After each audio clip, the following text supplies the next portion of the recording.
जीवन में आपके कभी कभी ऐसा मोड़ आ जाता है जब आप खुद असमंजस में रहते हैं कि आखिर आपके साथ सब कुछ अच्छा हो रहा था, लेकिन अच्छा होते होते अचानक से इसके अंदर कैसे इतनी खराबी शुरू हो गई। यानी कि आपका सब कुछ बहुत अच्छा चल रहा था, लेकिन उसी अच्छे चलने के क्रम में ही अचानक से ऑल ऑफ सडन आपके साथ कुछ उल्टा होना शुरू हो गया।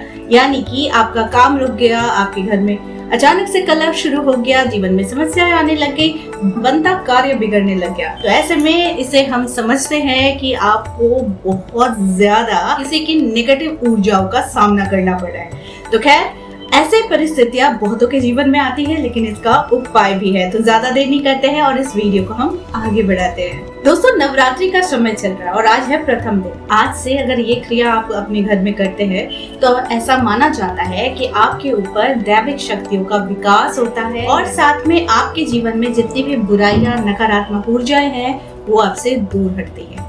अब देखिए, इसे पहचानने के लिए कि आखिर इस तरीके की नेगेटिव चीजें आपके साथ करता कौन है।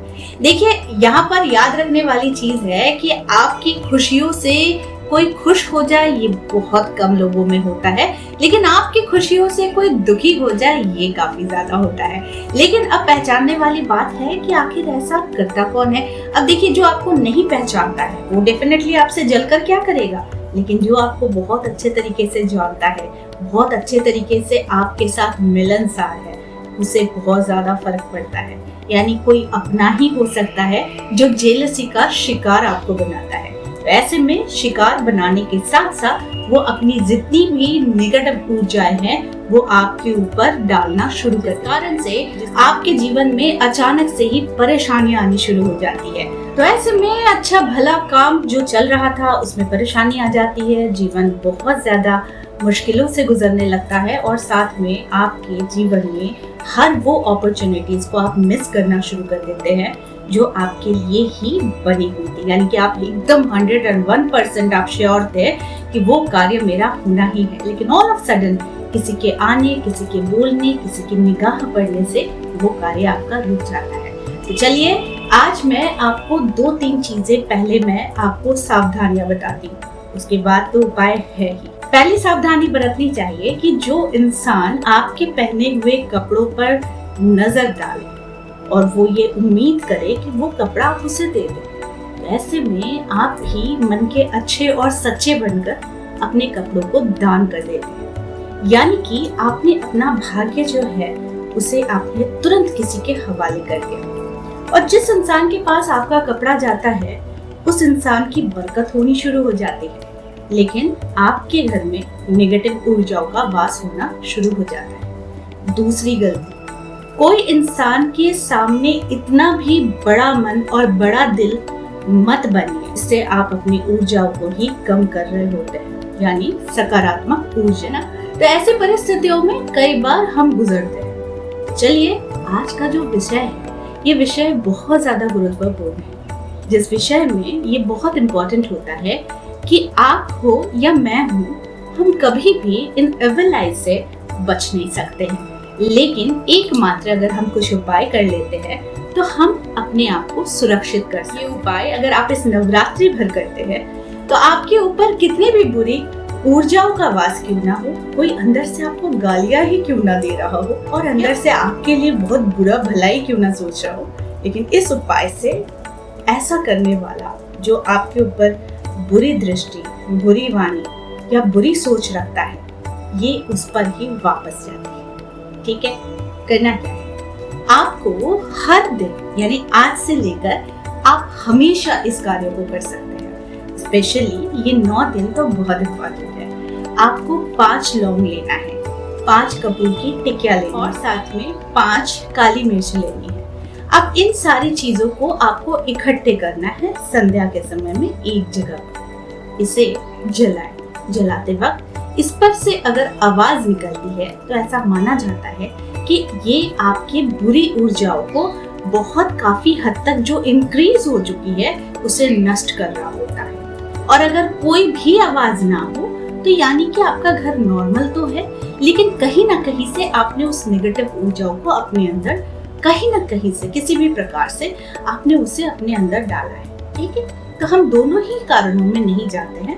हमें सिर्फ उद्देश्य यही रखना है, हमारे ऊपर जितनी भी नेगेटिव ऊर्जाएं वास कर रही है उसे हम दूर करेंगे। तो 5 लौंग, 5 काली मिर्च, 5 कपूर की टिकिया आज से हर दिन संध्या के समय जलाना शुरू कर दीजिए। आप खुद देखेंगे आज से ही आपको बहुत हल्का महसूस होगा।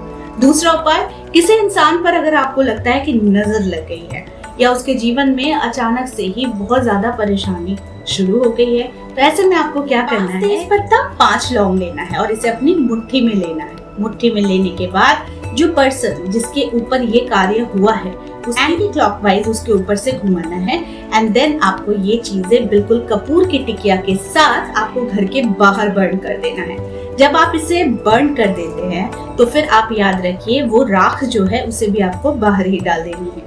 ऐसा करते हैं तो जिस इंसान पर ये क्रिया हुई है या किसी की बुरी ऊर्जाओं से वो ग्रसित है तो वो इससे बच जाता है। दूसरा उपाय जो आपको करना है कि हर दिन घर में गोईठा यानी कि काऊ डंग, इसे आप कहीं से भी व्यवस्थित कर दें। ऐसा आपके लिए हर एक चीजों में समृद्धि को भी लेकर आता है। यानी कि गोईठा यानी गोबर का जो उपला होता है उस पर आपको 5 लौंग, 5 कपूर की टिकिया, थोड़ा सा सिनेमन पाउडर और थोड़ा सा घी डालकर आपको जलाना है। और जब आप इसे जलाते हैं तो उसका जो धुआं निकलता है उस धुएं को आपको अपने पूरे घर पे आपको इसे फैला देना है। जब आप इसे लगातार करते हैं तो वास्तु दोष के साथ साथ नेगेटिव ऊर्जाओं के साथ साथ किसी का किया कराया भी अगर है उसके साथ साथ आपके जीवन में जितनी भी बुरी शक्तियों ने आपका तांडव किया हुआ है आपके जीवन में वो सारी चीजों से आपको मुक्ति दिलाता है। और ये परखा हुआ है, बिल्कुल आजमाया हुआ है कि जिस इंसान के घर में ये धुआं प्रतिदिन होता है उस इंसान के जीवन में समृद्धि वृद्धि होती है। तो है ना ये छोटा सा उपाय लेकिन बहुत कारगर, आराम से आपको मार्केट में भी मिल जाएगा। अब चलते हैं सबसे रामबाण उपाय। देखिए हम अपनी रक्षा तभी करते हैं जब हम ईश्वर का कवच पढ़ते हैं या फिर श्रवण करते हैं। कवच का अर्थ होता है कि आपके सर के बाल से लेकर पैर के नाखूनों तक आप अपनी सुरक्षा कवच बनाते हैं। ईश्वर देवताओं के कवच के स्मरण या फिर जाप मात्र से आप हर एक अंग की चीजों को आप सुरक्षित करते हैं। जब आप ऐसा करते हैं तो आप हर बुराइयों से दूर रहते हैं। अब ये कवच कौन कौन से हो सकते हैं? तो पहला कवच हो सकता है हनुमान कवच, दूसरा मारुति कवच, तीसरा बगलामुखी कवच, चौथा दुर्गा कवच और 7वां नरसिम्हा कवच। अगर इन 5 में से कोई भी एक कवच प्रतिदिन स्मरण करते हैं, सुनते हैं तो आप अपनी सुरक्षा कवच बना लेते हैं। तो इस तरीके के बहुत सारे पावरफुल उपाय होते हैं जो हम अक्सर भूल जाते हैं करना, लेकिन कोई बात नहीं, जब मैं हूँ तो मैं आप लोगों को हमेशा सनातन के साथ जोड़ते रहूंगी और इनके सारे उपायों से आपको अवगत कराते रहूंगी। तो आई होप आज का वीडियो आप लोगों को अच्छा लगा होगा। इस तरह के वीडियोस मैं आप लोगों तक लाते रहूंगी। आज के लिए बस इतना ही, फिर मिलेंगे एक नए टॉपिक के साथ। तब तक के लिए आप सबको मेरा प्यार भरा नमस्कार।